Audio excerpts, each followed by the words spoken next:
আরেকজন আহত অবস্থায় শাহবাগে পড়ে আছেন।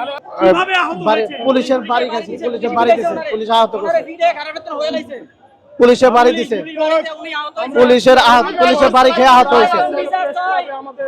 আমাদের কেউ খোঁজ খবর নেয় নাই, আজকে আমরা আসছি আর পুলিশ আমাদের কেন মারপিট করে আমাদেরকে রক্তাক্ত আহত করলো। এই সাংবাদিক ভাইদের কাছে, মিডিয়ার ভাইদের কাছে আমরা জবাব চাই, আমরা প্রশাসনের কাছে জবাব চাই। আমরা 4 দিন হলো না খাওয়া অবস্থায় আছি। আমাদের কেন পানি দিয়ে আমাদেরকে মারপিট কেন করা হলো? আমি জামালপুর থেকে স্বতন্ত্র থেকে 8 দিন হলো এখানে পড়ে আছি, কোনো খোঁজ খবর নেয় না।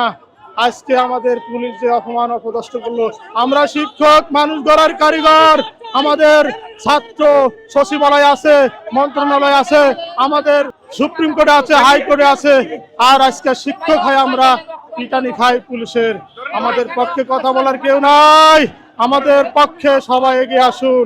আমি বিনয় অনুরোধ করছি বাংলাদেশের সব প্রশাসনিক রাজনীতিবিদরা আমাদের পক্ষে এগিয়ে আসুন, আমাদেরকে সহযোগিতা করুন, আমাদের ইবতেদায়ী মাদ্রাসা জাতীয়করণের ব্যবস্থা করে দিন।